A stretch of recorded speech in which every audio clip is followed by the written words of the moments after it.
الله الرحمن الرحيم وإما ينزغنك من الشيطان نزغ فاستعذ بالله إنه سميع عليم إن الذين اتقوا إذا مسهم طائف من الشيطان تذكروا فإذا هم مبصرون وإخوانهم يمدونهم في الغي ثم لا يقصرون۔ اگر آپ کو شیطان کی طرف سے کوئی وسوسہ آنے لگے تو اللہ سے پناہ مانگ لے، وہ سننے والا اور جاننے والا۔ جن کے دل میں ڈر ہے، جہاں پڑ گیا ان پر شیطان کا گزر، چوک گئے، پھر اسی وقت ان کو سوجھ آ جاتی ہے، اور جو شیطانوں کے بھائی ہیں وہ کھینچے چلے جاتے ہیں گمراہی میں، پھر وہ کمی نہیں کرتے۔ در حقیقت شیطان جو ہے انسان کے دلوں میں وسوسے ڈالتا ہے، اور ایسے وسوسے ڈالتا ہے۔ ایک بندہ اگر کسی سے کہیں کہ بھائی آپ یہ نیک عمل کرو، آپ ایسے عمل کرو، آپ ویسے عمل کرو، اگر سامنے سے جواب اس کے برخلاف آتا ہے، یعنی کوئی بندہ سختی کے ساتھ میں جواب دیتا ہے تو انسان کو غصہ آ جاتا ہے۔ بھائی اگر آپ کسی سے کہیں کہ آپ نماز کی پابندی کرو، لیکن وہ بندہ جو ہے آپ کے مثبت انداز کو منفی انداز میں جواب دینے لگے تو آپ کو غصہ یقینی آئے گا۔ تو اللہ تعالیٰ یہ بتلانا چاہتے ہیں کہ آپ نے غصے کے اندر جو ہے مشتعل نہیں ہونا ہے۔ غصہ جو ہے شیطان کے اثر سے پیدا ہوتا ہے، غصہ جو ہے شیطان کے اثر سے پیدا ہوتا ہے، اور ہم نے غصے کے اندر مشتعل ہو کر کسی کو ایسی بات نہیں کہنا ہے جو اس نے ہمیں سخت اور سست کہا۔ بھائی جب غصہ آ جائے تو اس وقت ہمیں کیا کرنا چاہیے؟ اللہ کے محبوب حضرت نبی پاک علیہ السلام نے اپنی ذات کے بارے میں کبھی کسی پر غصہ نہیں کیا، اپنی ذات کے بارے میں۔ ہاں اگر شریعت ٹوٹتی ہے تو وہاں پر آپ کو بڑا غصہ آتا تھا، شریعت ٹوٹنے پر۔ جیسے ایک بندے نے شراب پی تو حضرت نبی پاک علیہ السلام نے صحابہ کرام سے فرمایا اس کو مارو، جی اس کو جو ہے مارو، ڈنڈوں سے مارو۔ کیوں؟ شریعت ٹوٹ رہی تھی۔ کیا ٹوٹ رہی تھی؟ شریعت۔ بھئی اللہ نے شراب کو حرام قرار دیا، اب نبی پاک علیہ السلام کے مبارک دور میں اگر وہ شراب پیتا ہے تو آپ کو بڑا غصہ آ گیا، لیکن اپنی ذات کے بارے میں جس نے آپ پر جادو کیا تھا، حضرات صحابہ کرام نے فرمایا اس سے بدلہ لینا چاہیے، تو آپ نے کیا فرمایا؟ میں اپنے ذات کے بارے میں کسی سے بدلہ لینا نہیں چاہتا ہوں، بلکہ میں نے اس کو معاف کر دیا اپنے ذات کے بارے میں۔ تو غصہ انسان کو آ جائے تو کیا کرنا چاہیے؟ ایسے موقع پر انسان اگر کھڑا ہے تو بیٹھ جائے، بیٹھا ہے تو لیٹ جائے، یا پھر جگہ کو تبدیل کر لے۔ کیا کر لے؟ جگہ کو تبدیل کر لے۔ ہم نے دیکھا ہے کہ غصے کی حالت میں آج انسان جو ہے آپے سے باہر ہوتے جا رہا ہے، مشتعل ہوتے جا رہا ہے، سنجیدگی ختم ہو چکی ہے۔ حضرت نبی پاک علیہ السلام کے دور مبارک کے اندر دو بندے جھگڑا کر رہے تھے۔ بولو کیا کر رہے تھے؟ جھگڑا۔ تو اللہ کے محبوب حضرت نبی پاک علیہ السلام نے ان کو جھگڑا کرتے ہوئے دیکھ کر فرمایا اس شخص سے جو غصے کے اندر مشتعل ہو رہے تھے، آپے سے باہر ہو رہے تھے، آپ نے کہا میں وہ کلمہ جانتا ہوں، اگر تم وہ کلمہ پڑھ لو تو تمہارا غصہ ختم ہو جائے گا۔ کیا ہو جائے گا؟ غصہ ختم ہو جائے گا۔ تو اس شخص نے کہا محبوب جو کلمہ آپ جانتے ہو ذرا ہمیں ارشاد فرمائیے۔ آپ نے کہا اعوذ باللہ من الشیطان الرجیم پڑھو، تمہارا غصہ ختم ہو جائے گا۔ اب اس شخص نے فوراً کہا اعوذ باللہ من الشیطان الرجیم، تو اس کا سارا غصہ ختم ہو گیا۔ بس سمجھ گئے؟ غصے کے وقت میں انسان نے تعوذ کو پڑھنا چاہیے، اعوذ باللہ من الشیطان الرجیم۔ بات سمجھ گئے؟ اگر یہی غصہ خود کے دفاع پر آ رہا ہے کہ بھائی کوئی لوگ اگر آپ پر حملہ کرتے ہیں تو پھر آپ کو غصہ آنا ضروری ہے، اگر کوئی لوگ آپ کے دین پر حملہ کرتے ہیں پھر آپ کا غصہ آنا بھی عین ایمان ہے، اگر کوئی لوگ آپ کے فیملی پر حملہ کرتے ہیں تو آپ کا غصہ آنا بھی عین ایمان ہے۔ لیکن غصہ اس میں آ رہا ہے جس میں نہ دین کا فائدہ نہ دنیا کا فائدہ، پھر یہ غصہ شیطان کے اثر سے پیدا ہوتا ہے۔ اللہ تعالیٰ نے قرآن کریم کے اندر 3 جگہ اخلاق فاضلہ کی تعلیم و تلقین کی ہے، 3 جگہ پر، سورہ اعراف اور ایک سورہ مؤمنون اور ایک سورہ جو ہے حامیم سجدہ۔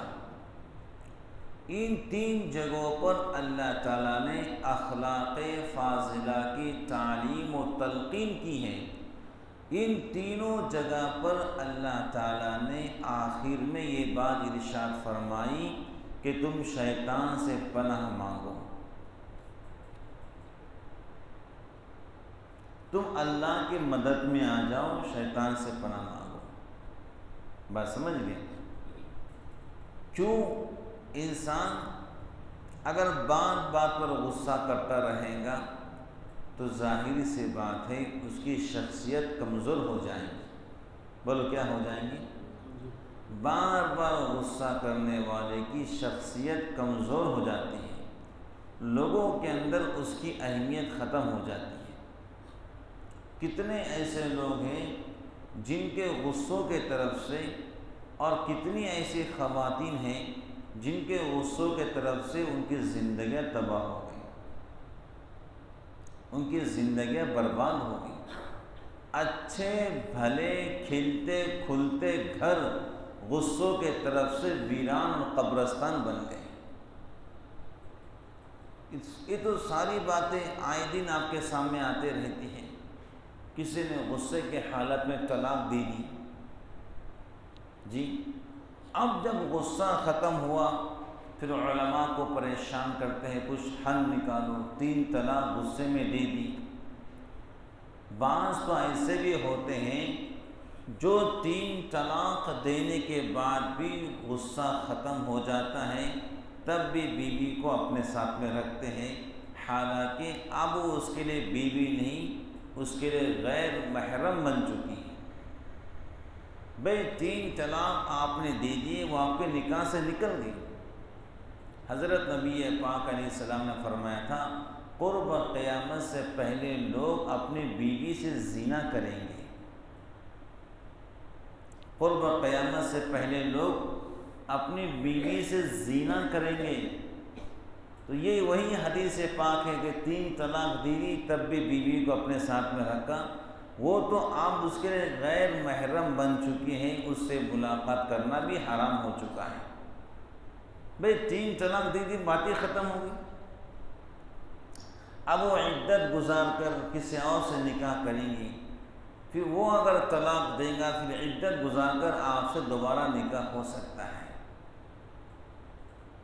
لیکن آج معاشرے کے اندر طلاق بھی ایک بالکل کامن چیز بن چکی ہے. لوگ غصے میں آپے سے باہر ہو کر طلاق دے دیتے ہیں اور پھر کہتے ہیں کہ ہم نے غصے میں طلاق دی تھی. تو بھائی طلاق تو غصے کے حالت ہی میں ہوتی ہے. بات سمجھ گئے؟ تو شیطان کو جو ہے جھگڑوں سے خاص دلچسپی ہے.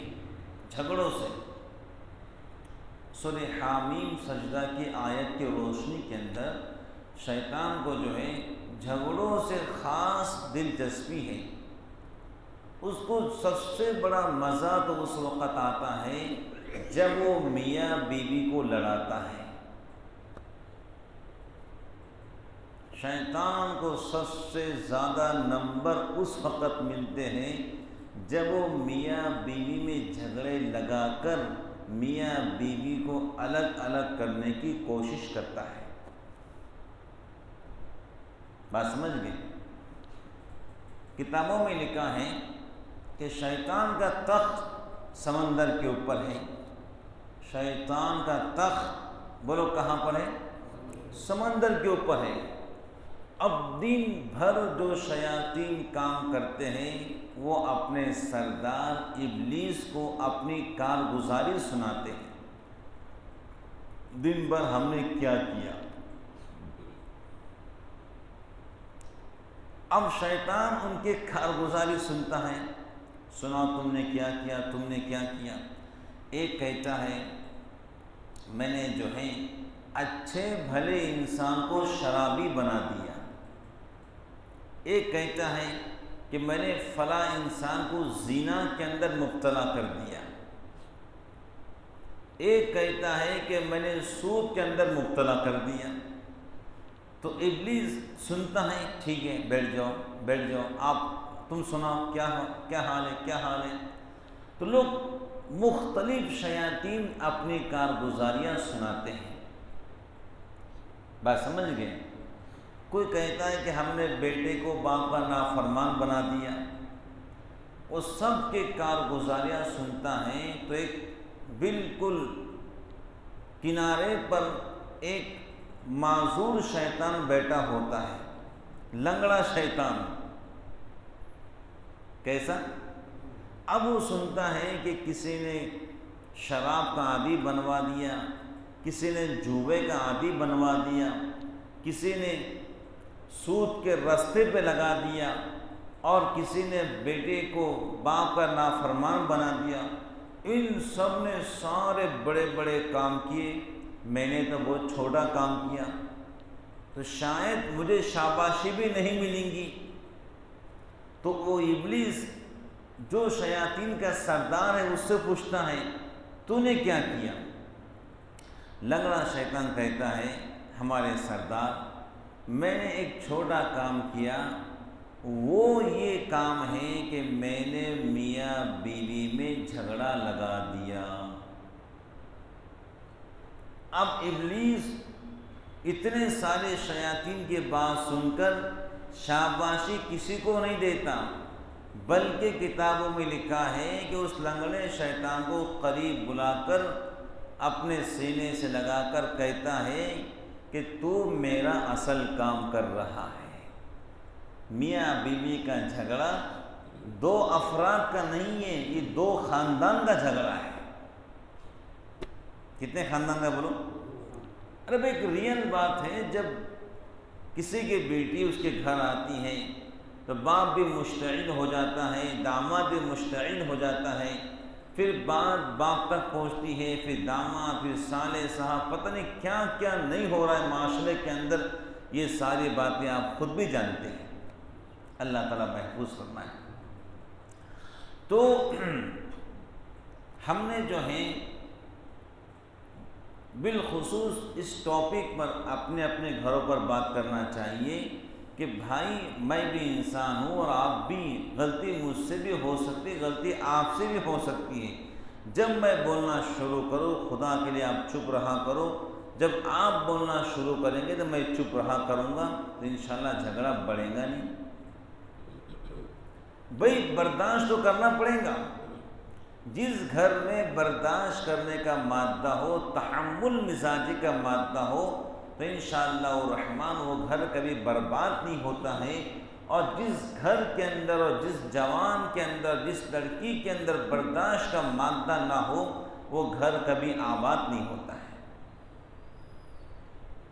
شیاطین دلوں میں وسوسے ڈالتے ہیں۔ تب تو میرے محبوب حضرت نبی پاک علیہ السلام نے فرمایا، او میری امت، جب تم اپنے گھر میں جاؤ تو بسم اللہ پڑھو اور گھر میں داخل ہونے کی دعا پڑھو، سلام کرو اپنے بیوی اور بچوں کو، اور ہو سکے تو 2 رکعت نفل نماز پڑھ لو تاکہ تم اور تمہارا گھر جھگڑے سے محفوظ رہے۔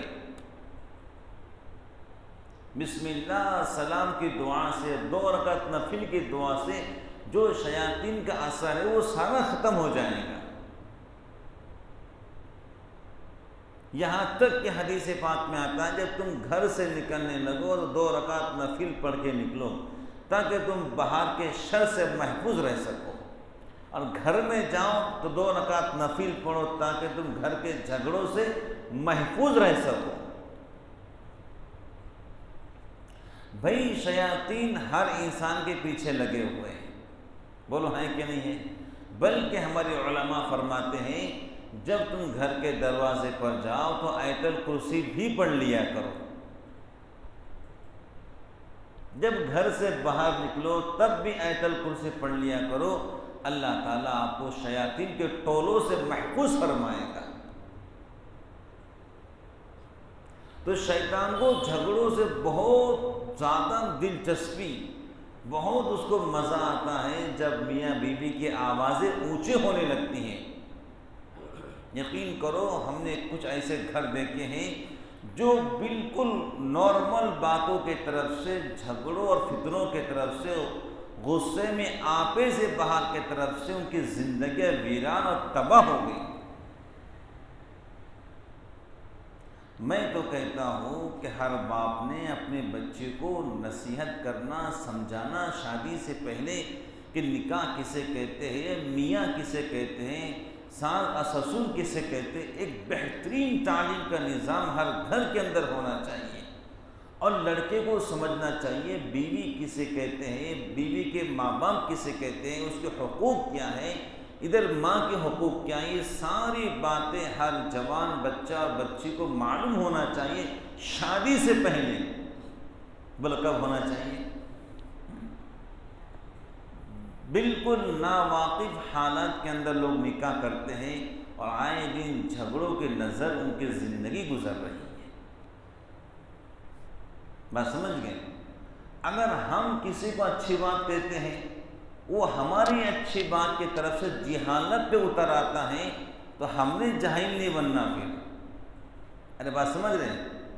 پھر ہم نے اس کے ساتھ میں جہالت کا ثبوت نہیں دینا، بلکہ ہم نے من سمعت نجا، جو خاموش رہا اس سے نجات پائے۔ بھئی قرآن کی تعلیم ہے، برائی کا بدلہ برائی سے مت دو، برائی کا بدلہ بھلائی سے دو۔ ہو سکتا ہے قرآن کریم کہہ رہا ہے کہ تم اگر برائی کا بدلہ بھلائی سے دو گے تو اللہ تعالیٰ اس کے دل میں آپ کے لیے محبت ڈال دے گا، وہ آپ کا دلی دوست بن سکتا ہے۔ کیا بن سکتا ہے؟ وہ آپ کا دلی دوست بن سکتا ہے۔ جہاں پر تلواریں کام نہیں آتی ہیں وہاں پر نرم گفتگو کام کر جاتی ہے۔ تو انسان کے گفتگو کا معیار بھی ہر طرف نرم انداز میں ہونا چاہیے۔ جہاں واقعتاً آپ کو گرم ہونے کی ضرورت ہے وہاں الگ شکل ہے، لیکن ہر وقت گرم رہنا یہ خود آپ کی زندگی کے لیے نقصان ہے۔ کل میں ایک کتاب پڑھ رہا تھا، کامیاب زندگی کے راز، اس میں بات لکھی ہوئی تھی زیادہ تر لوگوں کو اٹیک غصے کی طرف سے آتا ہے۔ کہاں سے آتا ہے؟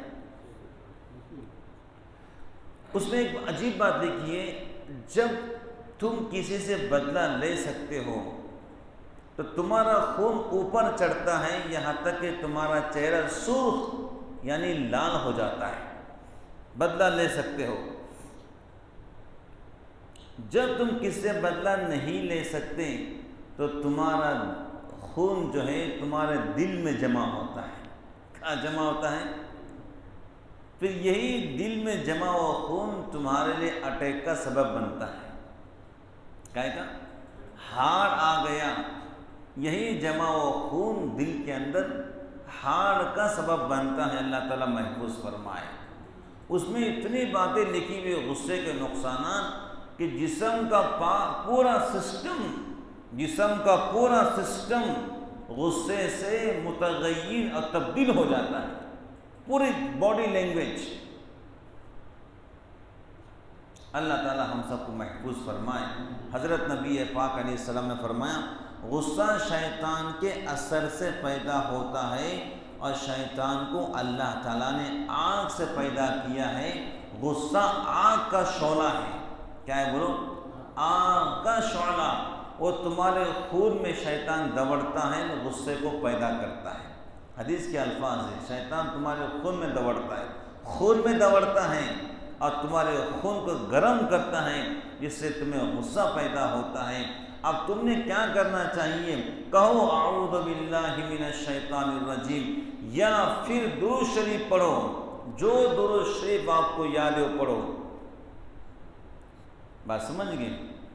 جو بھی آپ کو درود شریف یاد ہے. یا پھر تازہ وضو کر لو، ناک تک پانی کو چڑھاؤ. میری بات بہت غور سے سنیے، بہت قیمتی بات آپ کو دے رہا ہوں. ناک تک پانی چڑھاؤ. حدیث کے لفظ ہیں جب تم رات میں سوتے ہو تو شیطان تمہارے ناک کے باسرے میں سوتا ہے. یہ حدیث پاک ترمذی کے اندر موجود ہے. جب تم رات میں سوتے ہو تو شیطان تمہارے ناک کے باسرے میں سوتا ہے. یہ نرم ہڈی کے باس. اگر تم صبح اٹھ کر ناک اچھے صاف کر لیتے ہو، نرم ہڈی تک پانی پہنچاتے ہو، اس کے پورے اثرات زائل اور ختم ہو جاتے ہیں، یہاں تک کہ تمہاری طبیعت حشاش اور بشاش ہو جاتی ہے. حضرت نے فرمایا نرم ہڈی تک پانی پہنچاؤ. قربان جائیے حضرت کے الفاظ پر. اس سے تمہاری پوری ناک صاف ہو جاتی ہے، جس سے طبیعت فریش ہو جاتی ہے اور شیطان کی منحوس سستی اور کاہلی باڈی سے ختم ہو جاتی ہے. ان لوگوں کو دیکھو جو کبھی فجر نہیں پڑھتے، سوئے پڑے رہتے ہیں، دن بھر ان کا چہرہ کو سستا نظر آئے گا، جمائیں مارتے پھریں گے. لیکن جو لوگ رات میں کچھ گھنٹے بھی سو جائیں، فجر کی نماز با جماعت پڑھ لے، سنت کے مطابق وضو کرے تو انشاءاللہ ان کی طبیعت فریش رہتی ہے. کیسے رہتی ہے؟ فریش. تو بہرحال غصہ آ جائے تو تازہ وضو کر لیا کرے، یا اس سے بھی غصہ نہ جائے تو درود شریف پڑھ لیا کرے، یا قرآن پاک کی کوئی بھی آیت پڑھ لیا کرے، یا پھر اعوذ باللہ من الشیطان الرجیم. یہ تو سبھی کو یاد ہے. اللہ تعالی ہم سب کو شیاطین کے اثرات سے محفوظ فرمائیں، غصے سے محفوظ فرمائیں، جھگڑا ہونے سے، جھگڑا کرنے سے محفوظ فرمائیں. آمین ثم آمین. وآخر دعوانا الحمد للہ رب العالمین.